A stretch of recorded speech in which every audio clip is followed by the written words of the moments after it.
ಪಟ್ಟದೇವರೇ, ಈ ಕಾರ್ಯಕ್ರಮಕ್ಕೆ ನೀವು ಬರಲೇಬೇಕು ಅಂತ ಒತ್ತಾಯಪೂರ್ವಕವಾಗಿ ನನ್ನನ್ನು ಇಲ್ಲಿಗೆ ಕಳಿಸಿದ ಗುರುಬಸವ ಸ್ವಾಮೀಜಿಯವರೇ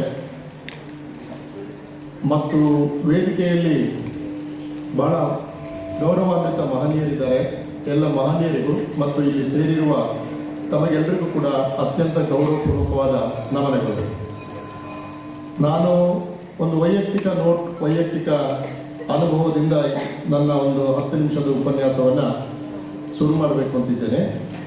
ನಾನು 1991 ನವೆಂಬರ್ದಲ್ಲಿ ಕನ್ನಡ ಯೂನಿವರ್ಸಿಟಿಯಲ್ಲಿ ಡಾಕ್ಟರ್ ಚಂದ್ರಶೇಖರ ಕಂಬಾರ ನೇತೃತ್ವದಲ್ಲಿ ಆರಂಭ ಆದಾಗ ಅಲ್ಲಿಯ ಮೊದಲ ಪ್ರೊಫೆಸರ್ ಆಗಿ ನೇಮಕಗೊಂಡೆ. ನಾನು ಸೇರಿದ 6 ತಿಂಗಳಲ್ಲಿ ಅಲ್ಲಿಗೆ ಡಾಕ್ಟರ್ ರಹಮತ್ ತರೀಕೆರೆ ಅವರು ಬಂದರು. ಬಂದ ಮೇಲೆ ರಹಮತ್ ತರೀಕೆರೆ ಮತ್ತು ನಾನು ಮಾಡಿದ ಮೊದಲ ಕೆಲಸ ಕನ್ನಡ ಯೂನಿವರ್ಸಿಟಿ ಯಾವುದು ಅಂತಂದರೆ, ಹಂಪಿಯಿಂದ ಒಂದು ಕೆಂಪು ಬಸ್ ಹಿಡ್ಕೊಂಡು ಬಾಲ್ಕಿಗೆ ಬಂದು ಸ್ವಾಮೀಜಿಯವರ ಈ ಕ್ಷೇತ್ರದ ದರ್ಶನ ಮಾಡಿ ಹೋದರು. ಅದರಿಂದ ನನಗೆ ಮತ್ತೆ ತುಂಬ ಒಳ್ಳೆಯದಾಯಿತು. ಈ 1 ವರ್ಷದ ಹಿಂದೆ ಜೂನ್ 13, 2024ರಲ್ಲಿ ನಾನು ಕನ್ನಡ ಪ್ರಾಧಿಕಾರದ ಅಧ್ಯಕ್ಷನಾಗಿ ಮಾನ್ಯ ಸಿದ್ದರಾಮಯ್ಯನವರು ನನಗೊಂದು ಅವಕಾಶ ಕೊಟ್ಟರು. ನಾನು ಡೆಲ್ಲಿಯಲ್ಲಿದ್ದೆ, ಕರ್ನಾಟಕಕ್ಕೆ ಬರುವ ಯೋಜನೆಯೇ ಇರಲಿಲ್ಲ. ಅಲ್ಲಿ ಕೂತ್ಕೊಂಡು ಏನು ಮಾಡ್ತೀವಿ, ಬಾರ ಸ್ವಲ್ಪ ಕನ್ನಡದ ಕೆಲಸ ಮಾಡುವಂಥ ಸಿದ್ದರಾಮಯ್ಯನವರು ಅವ್ರದ್ದೇ ಶೈಲಿಯಲ್ಲಿ ಹೇಳಿದ್ರು. ಬಂದು ನಮ್ಮ ಕಾರ್ಯದರ್ಶಿಯಾದ ಸಂತೋಷ್ ಹಾನಗಲ್ ಅವರಿದ್ದರು. ಅಲ್ಲೆಲ್ಲ ವಿಧಾನಸೌಧದಲ್ಲಿ ನನಗೆ ಮೊದಲ ಎಂಟ್ರಿ, ಅದು ಹೇಗೆ ಕೂತ್ಕೊಳ್ಬೇಕು ಅಂತ ಗೊತ್ತಿಲ್ಲ ನಮಗೆ, ಪವರ್ ಸೆಂಟರ್ ಅದು. ಆದರೆ ಅಲ್ಲಿ 1 ತಿಂಗಳು ಅಡ್ಜಸ್ಟ್ ಮಾಡಿ ಕನ್ನಡ ಅಭಿವೃದ್ಧಿ ಪ್ರಾಧಿಕಾರದ ಕೆಲಸ ಶುರು ಮಾಡುವಾಗ ನಾನು ಮೊದಲ ಕೆಲಸ ಮಾಡಿದ್ದು, ನಾನು ಮತ್ತು ಸಂತೋಷ್ ಹಾನಗಲ್ ಬಾಲ್ಕಿಗೆ ಭೇಟಿ ಕೊಟ್ಟು ಇಲ್ಲಿಂದ ಶುರು ಮಾಡಿದೆ. ಹಾಗಾಗಿ ಕರ್ನಾಟಕದ ನನ್ನ 2 ಜವಾಬ್ದಾರಿಯುತ ಕೆಲಸಗಳು, ಒಂದು ಪ್ರೊಫೆಸರ್ ಆಗಿ, ಇನ್ನೊಂದು ಪ್ರಾಧಿಕಾರದ ಅಧ್ಯಕ್ಷನಾಗಿ ನಿಜವಾಗ್ಲೂ ಕೆಲಸ ಆರಂಭವಾದ್ದು ಇಲ್ಲಿಂದ. ಸ್ವಾಮೀಜಿ ಒಂದು ಮಾತು ಹೇಳ್ತೀನಿ ನಾನು, ಇಲ್ಲಿಂದ ಬಂದು ಸ್ವಾಮೀಜಿಯವರು ಇದ್ದರು, ನನಗೆಲ್ಲ ತೋರಿಸಿ ಭಾಳ ಸಹಾಯ ಮಾಡಿದರು ಅವರು. ಆಮೇಲೆ 19 ಜಿಲ್ಲೆಗಳಿಗೆ ನಾನು ಭೇಟಿ ಕೊಟ್ಟೆ. ಕಳೆದ 1 ವರ್ಷದಲ್ಲಿ ಕನ್ನಡ ಅನುಷ್ಠಾನ ಹೇಗಾಗಿದೆ ಅಂತ ಪರಿಶೀಲಿಸಿ ನಾನು ಸರ್ಕಾರಕ್ಕೆ ವರದಿ ಕೊಡಬೇಕು. ಪ್ರಾಧಿಕಾರದ ಒಂದು ಕೆಲಸ ಅದು. 19 ಜಿಲ್ಲೆಗಳಿಗೂ ಕೂಡ ಹೋಗಿದ್ದೇವೆ ನಾವು ಕಳೆದ 1 ವರ್ಷದಲ್ಲಿ. ಅಂದರೆ ಆಲ್ಮೋಸ್ಟ್ ನಾವು ಒಂದು 3 ವಾರಕ್ಕೆ 1 ಜಿಲ್ಲಾ ಕೇಂದ್ರಗಳಿಗೆ ಹೋದ ಹಾಗೆ ಇಲ್ಲಿ ಯಾದಗಿರಿ, ಗುಲ್ಬರ್ಗ, ಆಮೇಲೆ ಅನೇಕ 19 ಜಿಲ್ಲೆಗಳಿಗೆ ಹೋಗಿದ್ದೇನೆ. ನಮಗೆ ಯಾವ ತೊಂದರೆ ಕೂಡ ಆಗಲಿಲ್ಲ. ಅದು ಯಾಕೆ ಆಗಲಿಲ್ಲ ಅಂದರೆ ಆ ಕೆಲಸವನ್ನು ನಾವು ಇಲ್ಲಿಂದ ಶುರು ಮಾಡಿದ್ದೇವೆ ಅಂತ. ಅದಕ್ಕೋಸ್ಕರ ನಾನು ವೈಯಕ್ತಿಕವಾಗಿ ಈ ಮಠಕ್ಕೆ ನಾನು ಕೃತಜ್ಞನಾಗಿದ್ದೇನೆ. ಆವಾಗ ಹಿರಿಯ ಸ್ವಾಮೀಜಿ ಇದ್ದರು, ಚನ್ನಬಸವ ಪಟ್ಟದೇವರಿದ್ದರು. ಈಗ ನಾವು ನೋಡ್ತಾ ಇರುವ ನಡೆದಾಡುವ ದೇವರು ಅಂತ ನಾವು ಹೇಳುವ ಬಸವಲಿಂಗ ಪಟ್ಟದೇವರಿದ್ದಾರೆ. ಮತ್ತು ಮುಂದಿನ ಪೀಠಾಧಿಪತಿಯಾಗಿ ಗುರುಬಸವ ಪಟ್ಟದೇವರು ಎಷ್ಟು ಚುರುಕಿನಿಂದ ಕೆಲಸ ಮಾಡ್ತಿದ್ದಾರೆ ಎಂಬುದನ್ನು ನೀವೆಲ್ಲ ನೋಡ್ತಾ ಇದ್ದೀವಿ. ಒಂದೊಂದು ಸರಿ ಅನ್ನಿಸ್ತಾ ನಮಗೆಲ್ಲ ಬದುಕಿನ ಭಾಗ್ಯ, 3 ಸ್ವಾಮೀಜಿಗಳನ್ನು ನೋಡಿ ಮಾತನಾಡಿ ಅವರ ಆಶೀರ್ವಾದ ತೆಕ್ಕೊಳ್ಳುವ ಭಾಗ್ಯ ನಮಗೆ ಬಂದಿರೋದು ಸಣ್ಣ ಅನುಭವ ಅಂತ ನಾನು ಅಂದುಕೊಂಡಿಲ್ಲ. ಅದೆಲ್ಲ ನಮಗೆ ಒಂದು ಶಕ್ತಿಯಾಗಿ ಉಳಿಯುತ್ತದೆ. ನಾನು ದೂರದಿಂದ ಹತ್ತಿರದಿಂದ ನೋಡಿದ ಹಾಗೆ ನಾನು ಈಗಾಗಲೇ ಒಂದು ವಚನವನ್ನು ಬರೆದೆ. ನನ್ನ ಮೆಚ್ಚಿನ ವಚನ ಅದು ಯಾವುದು ಅಂತಂದರೆ, ಮನಕ್ಕೆ ನಾಚದ ವಚನ, ವಚನಕ್ಕೆ ನಾಚದ ಮನ, ಕುಂದ ಹೆಚ್ಚ ನುಡಿವೆ, ಒಂದು ಮಾತಿನ ಗೆಲ್ಲ ಸೋಲಕ್ಕೆ ಹಿಡಿದು ಹೋರಾಟ ಮಾಡುವೆ ಎಂಬ ಬಸವಣ್ಣನ ಮಾತು. ಸಾಮಾನ್ಯವಾಗಿ ವಚನಗಳ ಬಗೆಗಿನ ಚರ್ಚೆಯಲ್ಲಿ ಈ ವಚನವನ್ನು ಯಾರು ಕೋಟ್ ಮಾಡಲ್ಲ, ಅಷ್ಟೇನು ಜನಪ್ರಿಯವಾದ ವಚನ ಅಲ್ಲ ಇದು. ಆದರೆ ವಚನ ತತ್ವ ಅಂತ ನಾವು ಏನು ಹೇಳ್ತೀವಿ, ಆ ವಚನ ತತ್ವವನ್ನು 12ನೇ ಶತಮಾನದ ವಚನ ತತ್ವವನ್ನು 20ನೇ ಶತಮಾನದಲ್ಲಿ ಯಾರಾದರೂ ಮುಂದುವರಿಸಿಕೊಂಡು ಬರ್ತಾ ಇದ್ದಾರೆಯೇ ಇಲ್ಲವೇ ಎಂಬುದಕ್ಕೆ ಚೆಕ್ ಮಾಡೋದಕ್ಕೆ ಈ ವಚನ ಬಹಳ ಅಗತ್ಯ. ಅದೇನು ಹೇಳ್ತಾರೆ ನೋಡಿ, ಮನಕ್ಕೆ ನಾಚದ ವಚನ. ವಚನ ಅಂದರೆ ಒಂದು 12ನೇ ಶತಮಾನದ ವಚನ ಆಯಿತು. ಇವತ್ತು ಒಂದು ಅಂತಾರಾಷ್ಟ್ರೀಯವಾದ ರಾಷ್ಟ್ರೀಯ ವಿಚಾರ ಸಂಕಿರಣ ಇಲ್ಲಿ ನಡೀತದೆ. ಬೇರೆ ಬೇರೆ ಕಡೆಯಿಂದ ಬಂದ ವಿದ್ವಾಂಸರು ಅದರ ಬಗ್ಗೆ ಚರ್ಚೆ ಮಾಡ್ತಾರೆ. ನಾಳೆ ಅನೇಕ ವಿದ್ವಾಂಸರು ದಿನೇಶ್ ಅಮೀನ್ ಮಠ ಸೇರಿದಾಗೆ ಸಮಾರೋಪ ಭಾಷಣ ಮಾಡ್ತಾರೆ. ಇದರ ಉದ್ಘಾಟಕನಾಗಿ ನಾನು ಇಡೀ ಕಾರ್ಯಕ್ರಮಕ್ಕೆ ಯಶಸ್ಸನ್ನು ಕೋರ್ತೇನೆ ನಾನು. ಮತ್ತು ಇದು ಬಹಳ ಒಳ್ಳೆಯ ಒಂದು ಕಾರ್ಯಕ್ರಮ ಎಂಬುದರ ಬಗ್ಗೆ ನನಗೆ ಯಾವ ಸಂಶಯ ಕೂಡ ಇಲ್ಲ. ಮತ್ತೆ ನಾನು ವಚನಕ್ಕೆ ಬರುವುದಾದರೆ, ಮನಕ್ಕೆ ನಾಚದ ವಚನ. ನೋಡಿ, ವಚನ ಎಂಬುದು 12ನೇ ಶತಮಾನದ ವಚನವೂ ಹೌದು, ಭಾಷೆಗೂ ಕೂಡ ವಚನ ಅಂತ ಹೇಳ್ತೀವಿ ನಾವು ವಚನ ಕೊಟ್ಟಿದ್ದೇನೆ. ನಮ್ಮ ರಾಮಾಯಣ ಮತ್ತು ಮಹಾಭಾರತದಂಥ ಬಹಳ ವಿಶಿಷ್ಟವಾದ ವ್ಯಾಸ ಮತ್ತು ವಾಲ್ಮೀಕಿ ಬರೆದ ಕಾವ್ಯಗಳಲ್ಲಿ ವಚನ ಅಂದರೆ ಭಾಷೆ ಅಂತ ಅರ್ಥ. ಅಂದರೆ ನಾನು ಒಂದು ವಚನವನ್ನು ಹೇಳಿದರೆ, ನಾನು ಮಾತನ್ನು ಕೊಟ್ಟರೆ ನಾನೇ ಆಮೇಲೆ ಅದಕ್ಕೆ ನಾಚಿಕೊಳ್ಬಾರ್ದು. ಮನಕ್ಕೆ ನಾಚದ ವಚನ, ಹಿಂಗೆ ಹೇಳಿಬಿಟ್ಟಲ್ಲ ಅಂತ ನನಗೆ ಅನ್ನಿಸಬಾರ್ದು. ಅಂದರೆ ಮಾತನ್ನು ಅಷ್ಟು ಎಚ್ಚರದಿಂದ ಬಳಸಬೇಕು. ಯಾಕೆ ಅಂತಂದರೆ ವಚನಕ್ಕೆ ನಾಚದ ಮನ. ಬಸವಣ್ಣ ಅದನ್ನು ತಿರುಗಿಸಿ ಹೇಳ್ತಾನೆ. ಆಮೇಲೆ ನಾನು ವಚನ ಕೊಟ್ಟರೆ ನಾನು ಅದಕ್ಕೆ ನಾಚಿಕೊಳ್ಬಾರ್ದು. ಇದು ಸ್ಪಷ್ಟ ಆಗಬೇಕು ಅಂತಂದರೆ ನಾವು ನಮ್ಮ ರಾಜಕಾರಣಿಗಳು ಮಾಡುವ ಭಾಷೆಯ ಜೊತೆ ಹೋಲಿಸಿ ನೋಡಬೇಕು. ಅವರು ಏನೇನೋ ಆಶ್ವಾಸನೆ ಕೊಡ್ತಾರೆ, ಸ್ವರ್ಗವನ್ನೇ ಭೂಮಿಗೆ ಇಳಿಸ್ತಾರೆ. ವಚನಕ್ಕೆ ನಾಚುವ ಮನ ಆದರೆ ಚನ್ನಬಸವ ಪಟ್ಟದೇವರು, ಬಸವಲಿಂಗ ಪಟ್ಟದೇವರು, ಗುರುಬಸವ ಪಟ್ಟದೇವರು ಇದುವರೆಗೆ ಈ ಬಾಲಕಿ ಕ್ಷೇತ್ರದಲ್ಲಿ ಇದರ ಚರಿತ್ರೆಯನ್ನು ಓದಿದ್ದೀವಿ ನಾವು. 1936 ಹಿಂದೆನೇ ಇಲ್ಲಿ ಕನ್ನಡದ ಕೆಲಸ ಮಾಡಿರೋದು, ಆಮೇಲೆ ರಜಾಕಾರರ ಹಾವಳಿಯ ಸಂದರ್ಭದಲ್ಲಿ ಕನ್ನಡವನ್ನು ಉಳಿಸಿದ್ದು, ಇದರದೇ ಆದಂಥ ಒಂದು ಚರಿತ್ರೆ ಇದೆ. ಕರ್ನಾಟಕದ ತುತ್ತ ತುದಿಯಲ್ಲಿದೆ, ಕಿರೀಟದ ಹಾಗೆ ಇದೆ. ಬೀದರ್ ಕರ್ನಾಟಕದ ಕಿರೀಟ, ನಿಜವಾದ ಅರ್ಥದಲ್ಲಿ ಬೀದರ್ ಕರ್ನಾಟಕದ ಕಿರೀಟ. ಅದರ ಜಿಯೋಗ್ರಫಿಕಲ್ ಆದಂಥ ಒಂದು ಪೊಸಿಷನ್ ಕೂಡ ಹಾಗೆ ಇದೆ. ಬೀದರ್ನಲ್ಲಿ ತಾವೆಲ್ಲರೂ ಮಾಡುವ ಕೆಲಸಗಳು ಕೂಡ ಕನ್ನಡಕ್ಕೆ ಕಿರೀಟಪ್ರಾಯವಾಗಿದೆ ಎಂಬುದು ಬರೀ ಅವರು ಇದ್ದಾರೆ ಅಂತ ಹೇಳ್ತಾ ಇಲ್ಲ, ಇದನ್ನು ನಾವು ಬೇರೆ ಬೇರೆ ಸಂದರ್ಭದಲ್ಲಿ ಬೇರೆ ಬೇರೆ ಕಡೆ ಹೇಳ್ತಾ ಬಂದಿರುವಂಥ ಮಾತು. ವಚನಕ್ಕೆ ನಾಚದ ಮನ ಅಂದರೆ ಇವತ್ತು ಭಾಷೆ ಎಂಬುದು ನಾಚಿಕೊಳ್ಳುವ ಹಾಗೆ ಆಗಿದೆ. ನೀವು ಯೂಟ್ಯೂಬ್ಗಳಲ್ಲಿ, ಸಾಮಾಜಿಕ ಜಾಲತಾಣಗಳಲ್ಲಿ, ವಾಟ್ಸಪ್ಗಳಲ್ಲಿ ಭಾಷೆಯ ದುರ್ಬಳಕೆಯನ್ನು ನೋಡಿದ್ರೆ ನಾವು ಭಾರತ ದೇಶದಲ್ಲಿ ಹುಟ್ಟಿದೀವ ಅಂತ ಅನ್ನಿಸ್ತದೆ ನಮಗೆ. ಯಾಕಂದರೆ ಭಾಷೆಯನ್ನು ತತ್ವಶಾಸ್ತ್ರದ ಎತ್ತರಕ್ಕೆ ಏರಿಸಿದವರು ಭಾರತೀಯ ತತ್ವಜ್ಞಾನಿಗಳು. ಶಂಕರರಿರ್ಬೋದು, ಮಾಧ್ವರಿರ್ಬೋದು, ವಿಶಿಷ್ಟಾದ್ವೈತ ರಾಮಾನುಜಾಚಾರ್ಯರಿರ್ಬೋದು, ಅಥವಾ ಇವರನ್ನು ಬಿಟ್ಟು ಹಿಂದಕ್ಕೆ ಹೋದರೆ ಆನಂದವರ್ಧನ, ಮಮ್ಮಟ, ಭಟ್ಟತೌತ, ಕುಮಾರಿಲ, ಇವರೆಲ್ಲರೂ ಭಾಷೆಯ ಉತ್ಕೃಷ್ಟತೆಗೆ, ಭಾಷೆ ಜಗತ್ತನ್ನು ಹೇಗೆ ಕಟ್ಟುತ್ತದೆ, ಭಾಷೆಯೇ ಜಗತ್ತು, ಅದರ ಆಚೆಗೆ ಬೇರೆ ಏನೂ ಇಲ್ಲ. ನಾನು ಸ್ವರ್ಗ ಅಂತ ಒಂದು ಪದವನ್ನು ಬಳಸಿದರೆ ಇಡೀ ಜಗತ್ತಿನಲ್ಲಿ ಸ್ವರ್ಗವನ್ನು ನೋಡಿ ಬಂದವರು ಯಾರೂ ಇಲ್ಲ, ಇದುವರೆಗೆ ಯಾರೂ ಇಲ್ಲ. ಆದರೆ ಸ್ವರ್ಗ ಇದೆ ಅಂತ ನಾವು ನಂಬುತ್ತೇವೆ. ಯಾಕಂತಂದರೆ ಭಾಷೆಯಲ್ಲಿ ಅದನ್ನು ಕಟ್ಟಲಾಗಿದೆ. ನರಕ ಎಲ್ಲಿದೆ? ಪಾತಾಳದಲ್ಲಿದೆ. ಯಾರಾದರೂ ಹೋಗಿ ನೋಡಿ ಬಂದಿದ್ದಾರೆ? ನೋಡಿಲ್ಲ. ಆದರೆ ನಾವು ನಂಬುತ್ತೇವೆ. ಯಾಕೆ ನಂಬುತ್ತೇವೆ ಅಂತಂದರೆ ಭಾಷೆಯಲ್ಲಿ ಅದನ್ನು ಕಟ್ಟಲಾಗಿದೆ.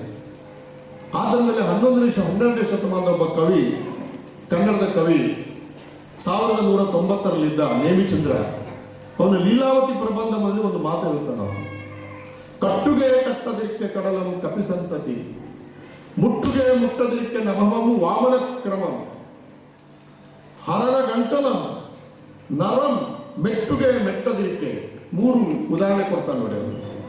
ಕಪಿಗಳು ಸೇತುವೆಯನ್ನ ಕಡಲಿಗೆ ಕಟ್ಟಿದ್ರೋ ಇಲ್ಲೋ, ವಾಮನ 3 ಪಾದಗಳಿಂದ ಭೂಮಂಡಲ ಆಕಾಶವನ್ನು ಅಳೆದು 3ನೇ ಹೆಜ್ಜೆಯನ್ನು ಎಲ್ಲಿ ಇಡ್ಲಿ ಅಂತ ಬಲಿಚಕ್ರವರ್ತಿಯನ್ನು ಕೇಳಿದ್ದೋ ಕೇಳಲಿಲ್ಲೋ. ಪಾಶುಪತಾಸ್ತ್ರ ಸಂದರ್ಭದಲ್ಲಿ ಹರನನ್ನು ಕೆಳಕ್ಕೆ ಬೀಳಿಸಿ ಅವನ ಗಂಟಲನ್ನು ಅರ್ಜುನ ನರಂ ಮೆಟ್ಟಿದ್ನೋ ಮೆಟ್ಟಿಲ್ಲೋ ನಮಗೆ ಯಾರಿಗೂ ಗೊತ್ತಿಲ್ಲ. ಕವಿ ಹೇಳ್ತಾನೆ, ಕವಿ ಬಂದದಳು ಕಟ್ಟಿದರಂತೆ ಏನಗಳೋ ಕವೀಂದ್ರರ. ಎಂಥ ಮಾತು. ಕನ್ನಡದ ವಿವೇಕ ನೋಡಿ. ಕನ್ನಡಕ್ಕೆ ಇವತ್ತು ಏನಾದ್ರು ಒಂದು ವಿವೇಕ ಇದೆ ಅಂತಂದ್ರೆ ಅದು ನೇಮಿಚಂದ್ರ ಹೇಳಿದ ಈ ಹಾಡಿನಲ್ಲಿದೆ. ಇವತ್ತು ಏನಾಗಿದೆ? ಇವತ್ತು ನಾನು ಡೆಲ್ಲಿಯಲ್ಲಿದ್ದೆ, ಇಂಡಿಯಾ ಇಂಟರ್ನ್ಯಾಷನಲ್ ಸೆಂಟರ್ನಲ್ಲಿ. ಅಂದರೆ ಡೆಲ್ಲಿ ಅಮೆರಿಕನ್ ಇನ್ಸ್ಟಿಟ್ಯೂಟ್ಲಿದ್ದಾಗ ಇಂಡಿಯಾ ಇಂಟರ್ನ್ಯಾಷನಲ್ ಸೆಂಟರಲ್ಲಿ ಒಂದು ಟಾಕ್ ಆಯಿತು. Indian council for historical research ಅಂತಿದೆ, ICHR. ಅದರ ಚೇರ್ಮನ್ ಈ ಪಕ್ಕದ ಆಂಧ್ರದವರು, ಸುದರ್ಶನ್ ಅಂತ ಅವರ ಹೆಸರು. ಅವರ IICಯಲ್ಲಿ ಒಂದು ಟಾಕ್ ಇತ್ತು. ನಾನು ಇಂಟ್ರೆಸ್ಟಿಂದ ಹೋದೆ. ಏನು ಹೋದೆ ಅಂದರೆ, ಅಲ್ಲಿಗೆ ಯಾಕೆ ಹೋದೆ ಅಂತಂದರೆ, ಅವರ ಆರ್ಗ್ಯುಮೆಂಟ್ ಏನಂದರೆ, ಕಪಿಗಳು ಆ ಕಾಲದಲ್ಲಿ ಸೇತುವೆ ಹೇಗೆ ಕಟ್ಟಿದ್ರು ಅಂತ. ಅದಕ್ಕೆ PPT ಅದು. PPT ಏನು ಮಾಡಿದ್ರು, ಸಮುದ್ರದ ಕೆಳಗಿರುವ ದೊಡ್ಡ ದೊಡ್ಡ ಕಲ್ಲುಗಳನ್ನೆಲ್ಲ ತೋರಿಸಿ ಇದು ಹನುಮಂತ ತಂದದ್ದು, ಆಸಿಫ್ ಅದನ್ನು ಬರೆದಿಟ್ಟಿದ್ದಾರೆ ಅಂತ ಯಾರು ಬರ್ತಾರೆ. ಆದರೆ ಅವರು ಹೇಳೋದು ಇದು ಅಂಗದಂದು, ಇದು ಜಾಂಬವಂದು ಹೇಳಿದರು. ಜನ ಹುಚ್ಚುಗಟ್ಟಿ ಚಪ್ಪಾಳೆ ತಡೆಯೋರು. ಭಾಷೆಯ ದುರ್ಬಳಕೆ ಅಂದರೆ ಅದು. ಕವಿ ಏನಗ್ಗಳವು ಕವೀಂದ್ರರ ಕವಿ ಬಂದವರು ಕಟ್ಟಿದರಂತೆ ಅಂತ ಕನ್ನಡದ ಕವಿ ಹೇಳಿದರೆ, ಅದನ್ನು ಮರೆತು ಬಿಟ್ಟು ನಾನು ಅವರಿಗೆ ಕೊನೆಗೆ ಕೇಳಿದೆ, sir it's a wonderful speech, I congratulate you ಅಂತಂದೆ. ಖುಷಿ ಆಯಿತು ಅವರಿಗೆ. ಆಮೇಲೆ ಹೇಳಿದೆ, ಸರ್ ನೀವು ಇದನ್ನೊಂದು ಪ್ರಪೋಸಲ್ ಮಾಡಿ ಕೇಂದ್ರ ಸರ್ಕಾರಕ್ಕೆ ಕಳಿಸಬೇಕು ಅಂದೆ. ವಾಟ್ ಅಂತಂದರು. ನಾನು ಹೇಳಿದೆ, ನಾನು ಪಶ್ಚಿಮ ಘಟ್ಟದಿಂದ ಬಂದಿದ್ದು, ಅಲ್ಲಿ ತುಂಬ ಕೋತಿಗಳು ಈಗಲೂ ಕೂಡ ಇವೆ, ಇನ್ನೂ ಸೇತುವೆ ಆಗಬೇಕು, ಒಂದು ಪ್ರಪೋಸಲ್ ಮಾಡಿ ಕೋತಿಗಳಿಂದ ಸೇತುವೆ ಕಟ್ಟಿಸಿಬಿಡುವ. ಅವರು ಸ್ವಲ್ಪ ಹಿಂದೆ ಬಂದು ನೋಡಿ, are you making fun of me ಅಂತ, ನನ್ನನ್ನು ತಮಾಷೆ ಮಾಡ್ತಿದ್ದೀಯ ಅಂತ ಕೇಳಿದ್ರು. ನಾನು ಹೇಳಿದೆ, ನೀವು ಮತ್ತು ಇಷ್ಟರೊಳಗೆ ಮಾಡಿದೆ ಅಂತದ್ದು ನಮ್ಮನ್ನು ಅಂತ. ಅಂದರೆ ಭಾಷೆಯ ದುರ್ಬಳಕೆ ಅಂದರೆ ಅದು ಪೊಲಿಟಿಕಲ್ ದುರ್ಬಳಕೆ. ಕೇಶರಾಜ ಶಬ್ದಮಣಿನ ಪದದಲ್ಲಿ ಹೇಳ್ತಾನೆ, ಆವಾವ ಇಂದ್ರಿಯಮಂ ಉದ್ಭಾವಿಪ. ಎಷ್ಟೊಳ್ಳೆ ಮಾತು. ಶ್ರೋತೃಮುಖದೊಳು ಆವಾವ ಇಂದ್ರಿಯಗಳು ಉದ್ಭಾವಿಪ. ವಾಗ್ದೇವಿಗೆ ಶಾಸ್ತ್ರಮುಖಗಳು ಅವನತಮಪ್ಪೆನು. ಒಂದು ಪದ ನಮ್ಮ ಕಿವಿಗೆ ಬಿದ್ದರೆ ಪಂಚೇಂದ್ರಿಯಗಳನ್ನು ಉದ್ಭಾವಿಸಿ ಒಂದು ಅರ್ಥವನ್ನು ಮನಸ್ಸಿನಲ್ಲಿ ತಂದುಕೊಡುವ ವಾಗ್ದೇವಿಗೆ ನಾನು ಅವನತಮಪ್ಪೆಂದು ಶಿರವಾಗಿ ನಮಸ್ಕರಿಸ್ತೇನೆ. ಭಾಷೆ ಬಹಳ ಅದ್ಭುತವಾದಂಥ ಒಂದು ಶಕ್ತಿ. ಆದರೆ ಅದರ ದುರ್ಬಳಕೆಗೆ ಹೇಗೆ ಆಗ್ತದೆ ಎಂಬುದನ್ನು ಸೋಷಿಯಲ್ ಮೀಡಿಯಾದಲ್ಲಿರುವ ನಿಮಗೆಲ್ಲರಿಗೂ ಕೂಡ ಗೊತ್ತಿದೆ. ನಾನು ಅದನ್ನು ಹೇಳಲಿಕ್ಕೂ ಕೂಡ ನನಗೆ ಮನಸ್ಸು ಬರೋದಿಲ್ಲ. ಯಾಕೆಂದರೆ ಅಷ್ಟು ಕೊಳಕು ಭಾಷೆಗಳನ್ನು ಶಕ್ತಿ ಕೇಂದ್ರದಲ್ಲೇ ಬಳಸ್ತಾರೆ, ಹೊರಗೆ ಬಳಸ್ತಾರೆ, ಜನಪ್ರತಿನಿಧಿಗಳು ಬಳಸ್ತಾರೆ, ಶಾಸಕರು ಬಳಸ್ತಾರೆ, ನ್ಯಾಯಾಂಗ ಕುತ್ಕೊಂಡು ನೋಡ್ತಾ ಇದೆ. ಇಂಥ ಸಂದರ್ಭದಲ್ಲಿ ವಚನ ತತ್ವ ಇದೆಯಲ್ಲ, ವಚನಕಾರರು ಬಳಸಿದ ಭಾಷೆ ಇದೆಯಲ್ಲ, ಅದು 21ನೇ ಶತಮಾನಕ್ಕೆ ಮಾರ್ಗದರ್ಶನ ಮಾಡುವಷ್ಟು ಸಶಕ್ತವಾಗಿದೆ. ಇದು ಬಹಳ ಮುಖ್ಯವಾದ. ಅದನ್ನು ಎಲ್ಲ ಕಡೆ ಹೇಳ್ತಾರೆ. ಭಾಷೆಯ ವಿಷಯದಲ್ಲಿ ಬಸವಾದಿ ಶರಣರಿಂದ ನಾವು ಕಲಿಬೇಕು. ಅದು ಜಗತ್ತನ್ನು ಕಟ್ಟಿದ ಭಾಷೆ. ನಿಮಗೆಲ್ಲ ಗೊತ್ತಿದೆ, ರಂಜಾನ್ ದರ್ಗಾ ಬಹಳ ಹಿಂದೆನೇ ಹೇಳಿದರು. 12ನೇ ಶತಮಾನದಲ್ಲಿ ವಚನ ಚಳವಳಿ ಆರಂಭವಾಗುವ ಹೊತ್ತಿಗೆ ನಮ್ಮ ದೇವರುಗಳಿಗೆ ಕನ್ನಡ ಬರ್ತಾ ಇರಲಿಲ್ಲ, ಅವೆಲ್ಲ ಸಂಸ್ಕೃತ. ಯಾಕಂದ್ರೆ ಮಂತ್ರಾಧೀನ ನಮ್ಮ ದೇವರುಗಳು, ಮಂತ್ರಾಧೀನ, ಮಂತ್ರಗಳಿರೋದು ಸಂಸ್ಕೃತದಲ್ಲಿ. ಆದ್ದರಿಂದ ಸಂಸ್ಕೃತ ಮಂತ್ರಗಳನ್ನು ಹೇಳಿದರೆ ದೈವ ಅಧೀನವಾಗ್ತದೆ. ಆದರೆ ನನಗೆ ಸಂಸ್ಕೃತ ಬರಲ್ಲ, ನನಗೆ ದೇವರ ಹತ್ರ ಏನೋ ಬೇಡಿಕೊಳ್ಬೇಕಾಗಿದೆಪ್ಪ. ನಾನು ಹೋಗಿ ದೇವರ ಹತ್ರ ನನ್ನ ಕನ್ನಡದಲ್ಲಿ ಹೇಳಿದರೆ ದೇವರಿಗೆ ಅರ್ಥ ಆಗಲ್ಲ. ಅದಕ್ಕೆ ಏನು ಮಾಡಿದ್ರು, ಮತ್ತೆ ಒಬ್ಬ ಪುರೋಹಿತ ಬಂದ. ಏನು ಸ್ವಾಮಿ ಕೇಳ್ತಾನೆ ಅವನು, ಹೀಗೆಪ್ಪ ನನ್ನ ಮಗ ಡೈಲಿ ಹೋಮ್ವರ್ಕ್ ಮಾಡಲ್ಲ, ಏನೋ ಸಮಸ್ಯೆ ಇದೆ, ಸ್ವಲ್ಪ ಸರಿ ಮಾಡೋಣ. ನಾನು ಕನ್ನಡದಲ್ಲಿ ಹೇಳಿದ್ದನ್ನು ಆ ಪುರೋಹಿತ ಸಂಸ್ಕೃತಕ್ಕೆ ಅನುವಾದ ಮಾಡಿ ದೇವರ ಕಿವಿಗೆ ಹೇಳ್ತಾನೆ, ಮಂತ್ರದ ಮೂಲಕ ಹೇಳ್ತಾನೆ. ದೇವರು ಅವನಿಗೇನೋ ಹೇಳ್ತಾರೆ ಸಂಸ್ಕೃತದಲ್ಲಿ, ಅದನ್ನು ಕನ್ನಡದಲ್ಲಿ ಅನುವಾದ ಮಾಡಿ ಇವನು ನಮಗೆ ಬಂದು ಹೇಳ್ತಾನೆ, ಎಲ್ಲ ಸರಿ ಆಗ್ತದೆ, ಏನು ತೊಂದರೆ ಇಲ್ಲ, ಹೋಗುವ ಅಂತ. ವಚನಕಾರರು ಸರಿ ಕಾಣಲಿಲ್ಲ ಅವರಿಗೆ. ಅವರು ನನ್ನ ಭಾಷೆ ಬರದಿದ್ರೆ ನೀನು ಯಾವನಯ್ಯ ದೇವರು ಅಂತೇಳಿ ದೇವರಿಗೆ ಕನ್ನಡ ಕಲಿಸಿದವರು ವಚನಕಾರ. ಅಕ್ಕ ಕೇಳವ್ವ, ಎಷ್ಟು ಒಳ್ಳೆ, ಅದಕ್ಕಿಂತ ಒಳ್ಳೆ ಕನ್ನಡ ಇಲ್ಲಿ. ಅಕ್ಕ ಕೇಳವ್ವ, ನಂಬಿ ಕರೆದರೆ ಓ ಎಂಬನೇ ಶಿವನು, ನಂಬಿ ಕರೆದರೆ ಶಿವ ಓ ಅಂತ ಕನ್ನಡದಲ್ಲಿ ಹೇಳ್ತಾನೆ. ದೇವರಿಗೆ ಕನ್ನಡ ಕಲಿಸಿದ ಒಂದು ಪರಂಪರೆ ಇದ್ದರೆ ಅದು ವಚನ ಚಳವಳಿಯಲ್ಲಿದೆ, ಅದು ವಚನ ಪರಂಪರೆಯಲ್ಲಿದೆ. ಆ ವಚನ ತತ್ವವನ್ನು ಅಷ್ಟೇ ನಿಷ್ಠೆಯಿಂದ ಪರಿಪಾಲಿಸಿದ ಬಾಲ್ಕಿ ಮಠದಲ್ಲಿದೆ. ಆದ್ದರಿಂದ ಪೂಜ್ಯರಾದ ಗುರುಬಸವ ಪಟ್ಟದೇವರು ನನ್ನನ್ನು ಕರೆದಾಗ ಬಾಲ್ಕಿಗ ನಾನು ಬರ್ತೇನೆ ಅಂತ ಹೇಳಿದ್ದಾರೆ. ಎಷ್ಟು ಕಷ್ಟ ಆದರೂ ಬರ್ತೇನೆ ನಾನು. ಯಾಕಂದರೆ ಒಂದು ಭಾಷೆಯ ಕೇಂದ್ರವಾಗಿ ಅದನ್ನು ಉಳಿಸಿ ಬೆಳೆಸಿದ ಕನ್ನಡ ಮಠ ಅಂತ ಇಡೀ ಜಗತ್ತಲ್ಲಿದ್ದರೆ ಅದು ಬಾಲ್ಕಿ ಮಠ ಮಾತ್ರ. ನಮ್ಮಲ್ಲೆಲ್ಲ, ನಾವು ದಕ್ಷಿಣ ಕನ್ನಡ ಜಿಲ್ಲೆಯವರು, ನಮ್ಮಲ್ಲೆಲ್ಲ ಭಾರಿ ಮಠಗಳಿವೆ. ನಾನು ಶಾಲೆಗೆ ಹೋಗುವಾಗ ಹೆಚ್ಚಿರಲಿಲ್ಲ, ಒಂದು 5-6 ಇದ್ದವು. ಈಗ ಒಂದು 200 ಇರ್ಬೋದು, ಅಲ್ಲ ಇನ್ನೂ ಜಾಸ್ತಿ. ಒಂದೊಂದು ಜಾತಿಗೆ ಒಂದೊಂದು ಮಠ ಆಗಿದೆ, ಏನೇನೋ ಆಗಿದೆ, ನಾನು ಅದರ ವಿವರಕ್ಕೆ ಹೋಗೋದಿಲ್ಲ. ಬಟ್ ಸಮಸ್ಯೆ ಏನಾಗಿದೆ ಅಂದರೆ ಎಲ್ಲ ಮಠಗಳು ಕೂಡ ಸಂಸ್ಕೃತ ಹೇಳಿಕೊಡ್ತಾರೆ, ನಾವು ಕನ್ನಡ ಹೇಳಿಕೊಡೋಲ್ಲ. ಅಥವಾ ಅಲ್ಲಿ ಸ್ಥಳೀಯ ಭಾಷೆ ತುಳು ಇದೆ, ಅದೂ ಇಲ್ಲ, ಮಾತಾಡ್ತಾರೆ, ಹೇಳುವುದಿಲ್ಲ. ಒಬ್ಬರು ಏನೋ ಒಂದು ಎಕ್ಸೆಪ್ಷನ್ ಇದ್ದಾರೆ, ಯಾಕಂದ್ರೆ ತುಳು ಮಾತಾಡಿದ ಕೂಡಲೇ ಅವರಿಗೆ ಭಕ್ತರ ಸಂಖ್ಯೆ ಜಾಸ್ತಿ ಆಯಿತು, ಅದೊಂದು ಮಾಡಿದ್ದಾರೆ. ಅದು ಬಿಟ್ಟರೆ ಸಂಸ್ಕೃತ. ಯಾಕಂದರೆ ಮಠಗಳು ಇರುವುದು ದೇವರನ್ನು ಪ್ರೀತಿಸುವುದಕ್ಕೆ, ದೇವರನ್ನು ಒಲಿಸಿಕೊಳ್ಳುವುದಕ್ಕೆ. ದೇವರನ್ನು ಒಲಿಸಿಕೊಳ್ಳುವುದಕ್ಕೆ ಸಂಸ್ಕೃತ ಭಾಷೆ ಬೇಕು, ಆದ್ದರಿಂದ ಕಲಿಯಿರಿ ಅಂತ. ಬಾಲ್ಕಿ ಮಠ ಈ ಒಂದು ಸಾಂಪ್ರದಾಯಿಕವಾದ ಭಾರತೀಯ ಪರಂಪರೆಯನ್ನು ಒಡೆದು ಕನ್ನಡದಲ್ಲಿ ದೇವರನ್ನು ಪ್ರಾರ್ಥಿಸುವ ವಚನ ಪರಂಪರೆ. ಆದ್ದರಿಂದಲೇ ವಚನ ತತ್ವ ಅಂತ ನಾವು ಏನಾದ್ರು ಹೇಳಿದರೆ ಅದು ಉಳಿದಿದ್ದರೆ ಗಟ್ಟಿಯಾಗಿ ಬಾಲ್ಕಿ ಮಠದಲ್ಲಿದೆ. ಅದಕ್ಕೆ ನಮಗೆಲ್ಲ ಬಹಳ ಖುಷಿಯಾಗಿದೆ. ಅದಕ್ಕೆ ನಾನು ಆ ವಚನವನ್ನು ಕೋಟ್ ಮಾಡಿದ್ದು. ಮಾತಿಗೆ ನಾಚದ ವಚನ, ವಚನಕ್ಕೆ ನಾಚದ ಮನ, ಕುಂದ ಹೆಚ್ಚ ನುಡಿವೆ. ಎಲ್ಲರೂ ತಪ್ಪಾದ್ರೆ ಹೇಳ್ತೀನಿ ಅಂತ ಹೇಳ್ತಾನೆ ನಾವು. ಈಗ ಹೇಳಲ್ಲ, ಹೇಳುವುದಕ್ಕೆ ಭಯ. ಒಂದು ಮಾತಿನ ಗೆಲ್ಲ ಸೋಲಕ್ಕೆ ಹಿಡಿದು ಹೋರಾಟ ಮಾಡುವೆ. ನಾನೇನೋ ಒಂದು ಹೇಳ್ತೀನಪ್ಪ, ಆದರೆ ಅದು ಗೆಲ್ಲುವಲ್ಲಿವರೆಗೆ ನಾನು ಹೋರಾಟ ಮಾಡ್ತೀನಿ ಅಂತ ಹೇಳ್ತಾನೆ ನೋಡಿ. ಇದು ನಾನು ಏನನ್ನು ನಂಬಿದ್ದೇನೆ, ನನ್ನ ಆತ್ಮಕ್ಕೆ ಒಪ್ಪಿಗೆಯಾಗಿದೆ, ನನ್ನ ಜನಗಳು ಒಪ್ಪಿದ್ದಾರೆ, ಆದರೆ ಆ ಮೌಲ್ಯ ಸೋಲ್ತಾ ಇದೆ ಅಂದರೆ ಒಂದು ಮಾತಿನ ಗೆಲ್ಲ ಸೋಲಕ್ಕೆ ಹೋರಾಟ ಮಾಡುವೆ ಅಂತ ಹೇಳಿದ ಬಸವಣ್ಣ ಇದ್ದಾನಲ್ಲ ಅವ. ಅದು ನಮಗೆ ಆದರ್ಶ. ಇವತ್ತು ಏನು ಉಳಿದಿಲ್ಲ. ಇವತ್ತು ಸುಳ್ಳುಗಳ ಮೇಲೆ ಸುಳ್ಳು ಹೇಳ್ತಾ ಹೇಳ್ತಾ ಸುಳ್ಳು ಹೇಳಿದವ ಇದ್ದಾನಲ್ಲ ಅವನೇ ನಂಬುದಲ್ಲ. ನಾವು ಸುಳ್ಳು ಹೇಳುವಾಗ ಗೊತ್ತಿರ್ತದೆ ಅವನಿಗೆ ನಾನು ಸುಳ್ಳು ಹೇಳ್ತಾ ಇದ್ದಾನೆ ಅಂತ. ಒಂದು 4-5 ತಿಂಗಳಾದ ಮೇಲೆ ಆ ಸುಳ್ಳು ಅವನನ್ನೇ ಆವರಿಸಿಕೊಂಡು ಅವನು ಅಲ್ಲ ಅದು ನಿಜ ಅಂತ ಹೇಳ್ತಾನೆ. ಈ ದೇಶವನ್ನ ಭಾಷೆಯ ಮೂಲಕ ಮುಕ್ತ ಮಾಡುವುದಕ್ಕೆ ತುಂಬ ಕೆಲಸ ಮಾಡಬೇಕು ನಾವು. ಪೂಜ್ಯ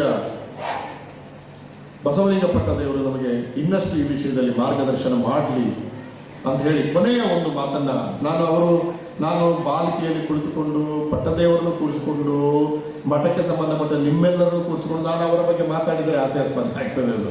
ಯಾಕಂದರೆ ನೀವೆಲ್ಲರಿಗೂ ಗೊತ್ತಿಲ್ಲದಿರುವುದು ಯಾವುದಿದೆ, ಆದ್ದರಿಂದ ನಾನು ಅದನ್ನು ಹೆಚ್ಚು ಎಳಿಬಾರದು. ಆದರೆ ಒಂದು ಮಾತು ನಿಮಗೆ ಕನ್ನಡದ ವಿಷಯ ಬಂದದರಿಂದ ಹೇಳಬೇಕು.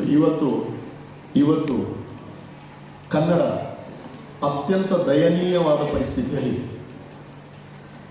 ಕನ್ನಡ ಅತ್ಯಂತ ಯಾವ ವಚನಕಾರರು ಯಾವ ಭಾಷೆಯನ್ನು ದೇವರಿಗೆ ಕಲಿಸಿದರು, ಯಾವ ದಾಸರು ದೇವರನ್ನ ತನ್ನ ಭಾಷೆಯಲ್ಲಿ ಹಾಡಿ ಮೆಚ್ಚಿಸಿದರು,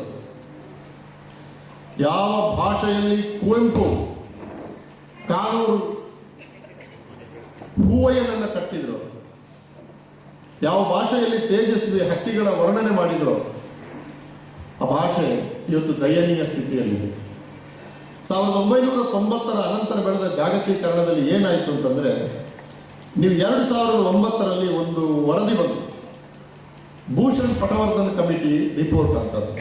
ಪೂನಾ ವಿಶ್ವವಿದ್ಯಾಲಯದ ಕುಲಪತಿಗಳಾಗಿದ್ದ ಭೂಷಣ್ ಪಟವರ್ಧನ್ ನೇತೃತ್ವದಲ್ಲಿ ಒಂದು 150 ಜನ, ಅದರಲ್ಲಿ ವೈಸ್ ಚಾನ್ಸಲರ್ಗಳಿದ್ದರು, ಶಿಕ್ಷಣ ತಜ್ಞರಿದ್ದರು, ಆಕ್ಟಿವಿಸ್ಟ್ಗಳಿದ್ದರು, ಎಲ್ಲ ಕರೆದು ಡೆಲ್ಲಿಲಿ ಒಂದು ದೊಡ್ಡ ವಿಜ್ಞಾನ ಭವನದಲ್ಲಿ ಸಮಾವೇಶ ಆಗಿ ಅವರು 3 ಶಿಫಾರಸುಗಳನ್ನು UGCಗೆ ಕೊಟ್ಟರು, ಯೂನಿವರ್ಸಿಟಿ ಗ್ರ್ಯಾಂಟ್ ಕಮಿಷನ್.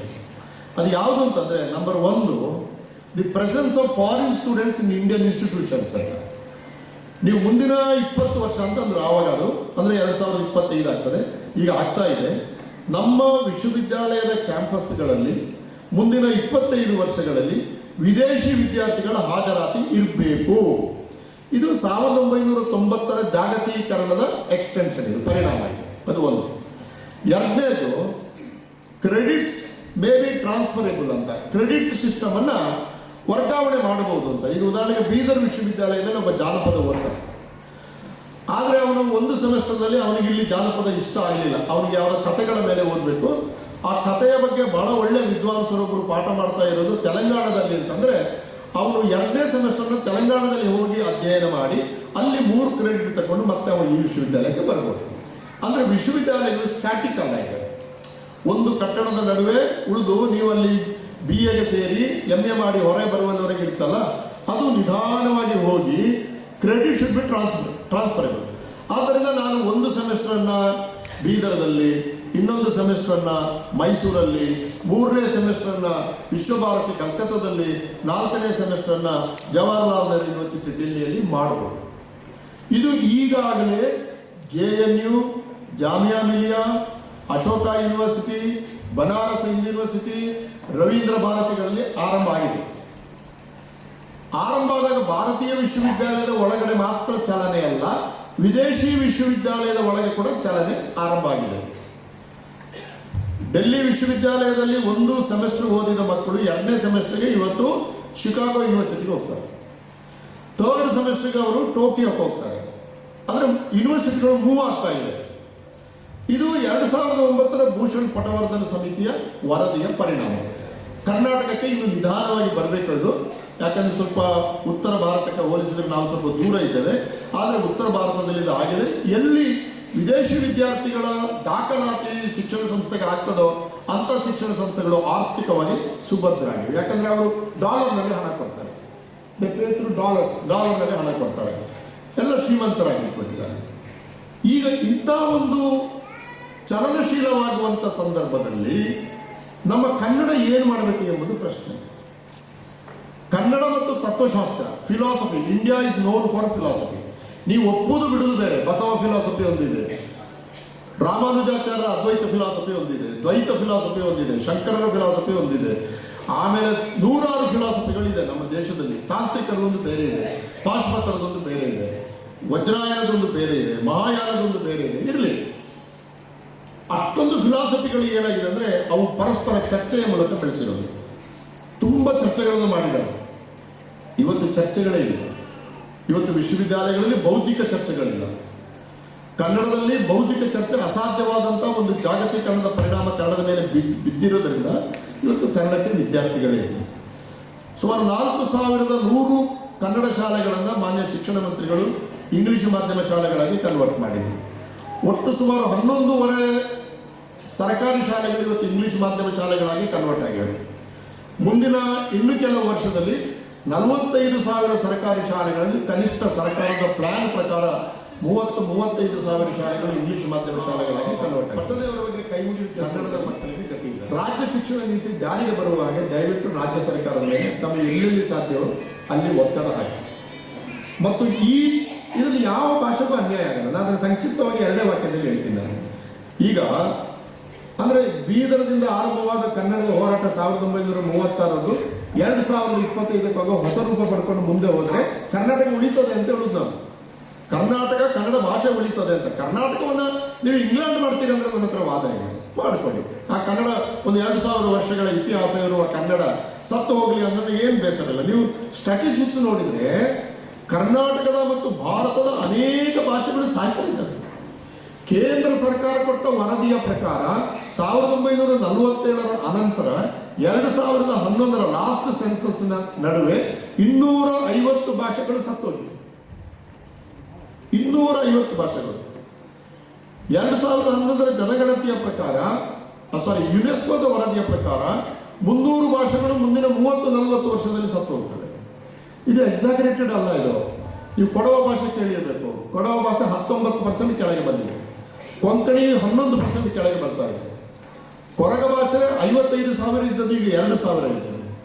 ಬೆಳಾರಿ ಭಾಷೆ ಅಂತ ನಾವೆಲ್ಲ ಕೆಲಸ ಮಾಡಿದ್ದು ಈಗ ಭಾಷೆಯೇ ಇಲ್ಲ. ಸೆರ ಎಂಬ ಭಾಷೆ ಅಂಡಮಾನೀಸ್ ನಿಕೋಬಾರ್ನಲ್ಲಿ ಇತ್ತು.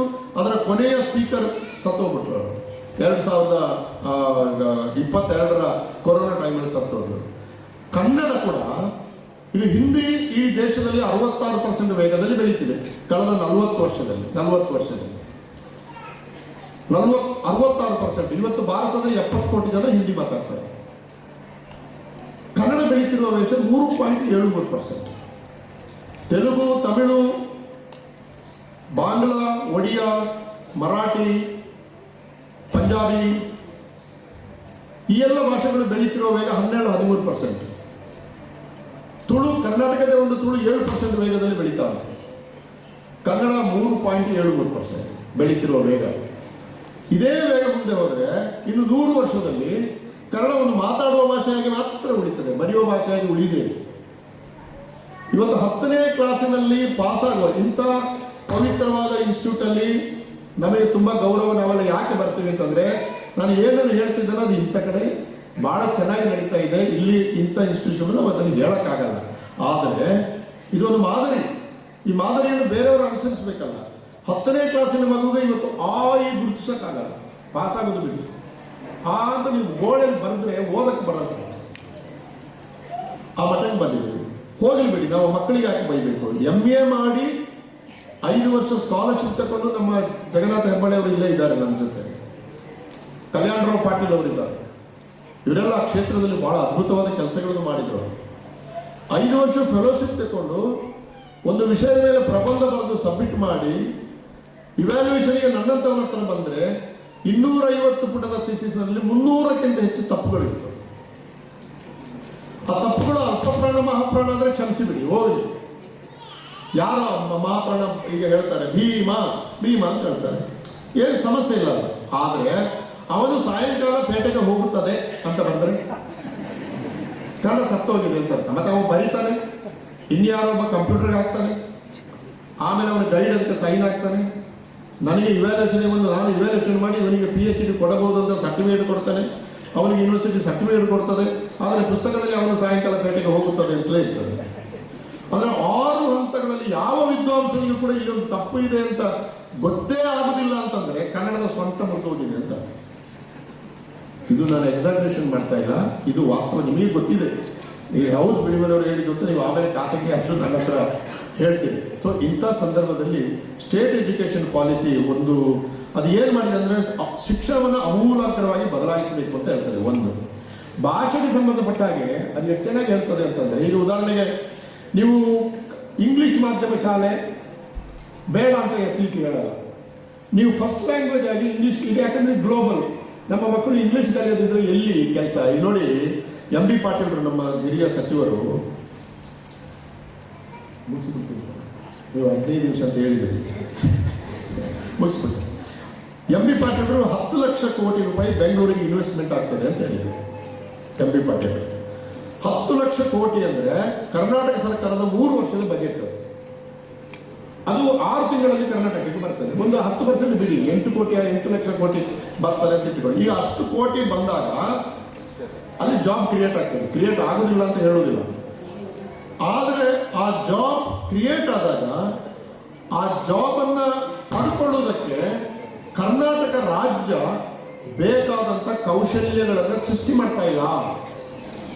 ನಮ್ಮ ಯೂನಿವರ್ಸಿಟಿಗಳು ಹೆಂಗಿವೆ, ನಮ್ಮ ಶಾಲೆಗಳು ಹೆಂಗಿವೆ, ಯಾವ ಸ್ಕಿಲ್ ಡೆವಲಪ್ ಮಾಡೋದು? ನಾನು ಆಪಲ್ ಕಂಪನಿಗೆ ಹೋಗಿದ್ದೀನಿ, ಇನ್ಫೋಸಿಸ್ಗೆ ಹೋಗಿದ್ದೀನಿ, ಅನೇಕ ಕಂಪನಿ. ನೀವು ಯಾಕೆ ಕನ್ನಡಿಗರಿಗೆ ಕೆಲಸ ಕೊಡೋದಿಲ್ಲ ಅಂತ ಹೇಳಿದ್ರೆ ಅವರ ಉತ್ತರ ಭಾಳ ಸ್ಪಷ್ಟ ಇದೆ. We don't deny job for a Kannadiga because he is a Kannadiga. Simultaneously we don't give job to Kannadiga because he is a Kannadiga. No, ನೀವು ಸ್ಕಿಲ್ ಡೆವಲಪ್ ಮಾಡಿ, ಅರ್ಜಿ ಹಾಕಲಿಕ್ಕೆ ಹೇಳಿ, ಕಾಂಪೀಟ್ ಮಾಡಿ. ಯಾಕಂದರೆ ಇವತ್ತು ನಾವು ಕಾಂಪೀಟ್ ಮಾಡೋದು ಕನ್ನಡದ ಮಕ್ಕಳು, ಬೀದರದ ಮಕ್ಕಳು ಕಾಂಪೀಟ್ ಮಾಡೋದು ಗುಲ್ಬರ್ಗದ ಹುಡುಗರ ಜೊತೆ ಅಲ್ಲ. ಗುಲ್ಬರ್ಗದ ಹುಡುಗರು ಕಾಂಪೀಟ್ ಮಾಡೋದು ಮೈಸೂರಿನ ಹುಡುಗರ ಜೊತೆ ಅಲ್ಲ.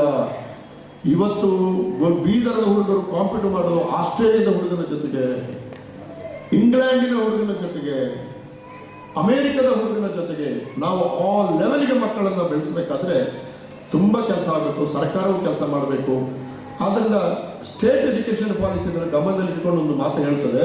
ಈಗ ಇಂಗ್ಲೀಷನ್ನು ಪ್ರಥಮ ಭಾಷೆಯಾಗಿ ನೀವು ಓದಬಹುದು 5ನೇ ಕ್ಲಾಸ್ವರೆಗೆ, ಅಥವಾ ಆವಾಗ ನೀವು ಇಂಗ್ಲೀಷನ್ನು ಪ್ರಥಮ ಭಾಷೆಯಾಗಿ ಓದುವಾಗ ಖಾಸಗಿ ಶಾಲೆ ಆಗಲಿ, ಸರ್ಕಾರಿ ಶಾಲೆ ಆಗಲಿ, ಅನುದಾನಿತ ಆಗಲಿ, ಅರೆ ಅನುದಾನಿತ ಆಗಲಿ, ಅನುದಾನ ರಹಿತ ಆಗಲಿ, ಅವರು 2ನೇ ಭಾಷೆಯಾಗಿ ಕನ್ನಡವನ್ನು ಓದಿ. ಚೆನ್ನಾಗಿದೆ ಸರ್, 2ನೇ ಭಾಷೆಯಾಗಿ ಕನ್ನಡವನ್ನು ಓದಿ. ಆದರೆ ಈಗ ರಾಷ್ಟ್ರ ಹಿಂದಿ ಬೇಕು ನಮಗೆ, 3ನೇ ಭಾಷೆಯಾಗಿ ಹಿಂದಿ ಓದುವುದು, 3ನೇ ಭಾಷೆಯಾಗಿ ಉರ್ದು ಓದುವ, ಅಥವಾ ಉರ್ದು ನನಗೆ ಪ್ರಥಮ ಭಾಷೆ ಆಗಬೇಕು ಅಂತ ಯಾರಾದರೂ ಹೇಳಿದರೆ ಮಾತೃಭಾಷೆ. ಉರ್ದುವನ್ನು ಪ್ರಥಮ ಭಾಷೆಯಾಗಿ 150 ಮಾರ್ಕಿಗೆ ಓದುವುದಕ್ಕೆ ಸ್ಟೇಟ್ ಎಜುಕೇಷನ್ ಪಾಲಿಸಿ ಅವಕಾಶ ಕೊಡ್ತದೆ. ಉರ್ದು ಓದುವುದು. ಆದರೆ 2ನೇ ಭಾಷೆಯಾಗಿ ಅವ ಕನ್ನಡವನ್ನೇ ಓದಬೇಕು, 3ನೇ ಭಾಷೆಯಾಗಿ ಬೇಕಾದರೆ ಇಂಗ್ಲೀಷ್ ಓದಬೇಕು. ಆದ್ದರಿಂದ ಕನ್ನಡ ಸ್ಟೇಟ್ ಎಜುಕೇಷನ್ ಪಾಲಿಸಿ ಚಾಲ್ತಿಗೆ ಬಂದರೆ ಗೌರವಾನ್ವಿತ ಪೂಜ್ಯರಾದ ಸ್ವಾಮೀಜಿಗಳೆಲ್ಲ ಇದನ್ನು ಸರ್ಕಾರಕ್ಕೆ ಮನವರಿಕೆ ಮಾಡಿಕೊಟ್ಟಿದ್ದು. ಆಗುವ ಹಾಗೆ ಮಾಡಿದರೆ ಕನ್ನಡ ಒಂದನೇ ಭಾಷೆಯಾಗಿಯೋ ಎರಡನೇ ಭಾಷೆಯಾಗಿಯೋ ಉಳಿತದೆ. ಮಾತೃಭಾಷೆ ಶಿಕ್ಷಣ ಕ್ಷೇತ್ರದ ಒಳಗಡೆ ಬರ್ತದೆ. ಈಗ ಉದಾಹರಣೆ ನನ್ನ ಮಾತೃಭಾಷೆ ತುಳು. ನಾನು ತುಳುವನ್ನು ಪ್ರಥಮ ಭಾಷೆಯಾಗಿ ಓದಿದರೆ ಎರಡನೇ ಭಾಷೆಯಾಗಿ ನಾನು ಕನ್ನಡವನ್ನೇ ಓದಬೇಕು. ಇಂಗ್ಲೀಷ್ ಮೂರನೇ ಭಾಷೆ ಆಗ್ತದೆ, 50 ಮಾರ್ಕಿಗೆ ನೀವು ಓದಬಹುದು. ಹಾಗಾಗಿ ಕರ್ನಾಟಕದಲ್ಲಿ ಸುಮಾರು 230 ಭಾಷೆಗಳಿವೆ ಒಟ್ಟು, ಕನ್ನಡ ಅಲ್ಲದೆ ಸಣ್ಣ ಸಣ್ಣ ಸಣ್ಣ ಸಣ್ಣ ಭಾಷೆಗಳು, ಗೌಳಿ ಅಂತೆ, ಹರಿಕಾಂತರ ಭಾಷೆ ಅಂತೆ, ಬ್ಯಾರಿ ಭಾಷೆ ಅಂತೆ 230 ಇದೆ. ನಾನು ಕನ್ನಡ ಅಭಿವೃದ್ಧಿ ಪ್ರಾಧಿಕಾರದಿಂದ ನಾನು ಮತ್ತು ಸಂತೋಷ್ ಹಾನಗಲ್ ಒಂದು ಯೋಜನೆಯನ್ನು ಸಿದ್ಧ ಮಾಡ್ತಾ ಇದ್ದೇವೆ.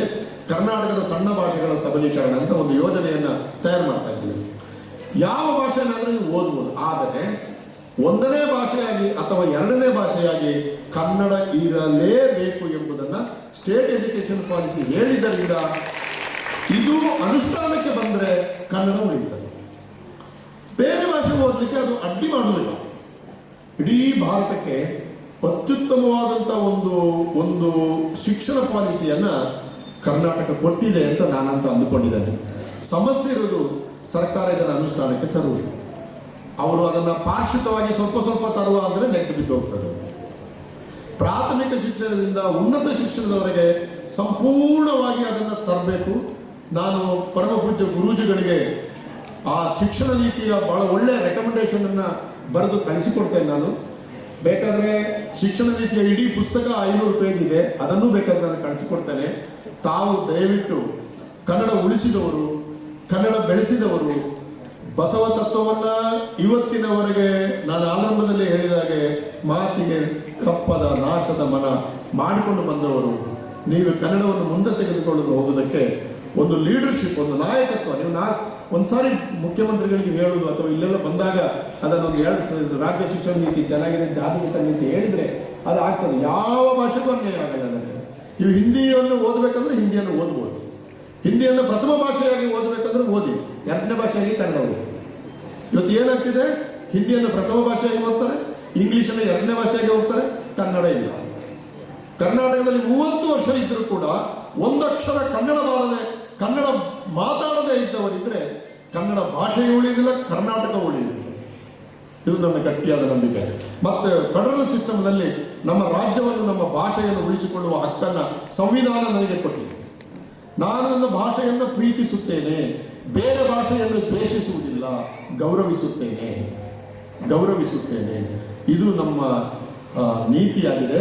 ಆದ್ದರಿಂದ ಇಂಥ ಒಂದು ಗೌರವಾನ್ವಿತ ಬಸವಲಿಂಗ ಪಟ್ಟದೇವರ 75ನೇ ವರ್ಷದ ಈ ಸೆಮಿನಾರ್ ಏನಿದೆ ಅದು ಪ್ರೊಡಕ್ಟಿವ್ ಆಗಿ ಇದರ ಕೆಲವು ಶಿಫಾರಸುಗಳು ಸರ್ಕಾರಕ್ಕೆ ಹೋಗಲಿ, ಅದನ್ನು ಇಂಪ್ಲಿಮೆಂಟ್ ಮಾಡುವ ಹಾಗೆ ನನ್ನ ಬಹಳ ಕಾಲದ ಗೆಳೆಯರು ನನಗೆ 9 ಪುಸ್ತಕ ಮಾಡಿಕೊಟ್ಟಿದ್ದಾರೆ. ಅದು ಪ್ರಾಧಿಕಾರದಿಂದ ಪ್ರಿಂಟ್ ಆಗ್ತಾ ಇದೆ, ಇನ್ನೊಂದು ತಿಂಗಳಲ್ಲಿ ಪ್ರಿಂಟ್ ಆಗ್ತಾ ಇದೆ. ನಮ್ಮ ಒಟ್ಟಿಗೆ ಕೆಲಸ ಮಾಡೋರು ನಾವು, ಕಲ್ಯಾಣರಾವ್ ಪಾಟೀಲ್, ನಾವೆಲ್ಲ, ದಬಾಲೆ ಅವರು, ಇವರೆಲ್ಲ. ಸೊ ಒಳ್ಳೆ ಕೆಲಸ ಆಗ್ತಾ ಇದೆ. ನಿಮ್ಮ ಒಳ್ಳೆ ಕೆಲಸಗಳ ಜೊತೆಗೆ ನಾವು ಇರ್ತೀವಿ. ನಾವು ಕನ್ನಡದ ಪರವಾದ ಕೆಲಸಗಳಿಗೆ ನಿಮ್ಮ ಬೆಂಬಲ ಕೂಡ ಇರಲಿ ಅಂತ ಹೇಳಿ ಕಾರ್ಯಕ್ರಮಕ್ಕೆ ಯಶಸ್ಸು ಕೋರಿ ನನ್ನನ್ನು ಇಲ್ಲಿವರೆಗೆ ಕರೆಸಿದ ಪರಮ ಪೂಜ್ಯ ಸ್ವಾಮೀಜಿಗಳಿಗೆ ನನ್ನ ಕೃತಜ್ಞತೆಗಳನ್ನು ಸಲ್ಲಿಸಿ ನನ್ನ ಮಾತನ್ನು ಮುಗಿಸ್ತೇನೆ. ನಮಸ್ಕಾರ.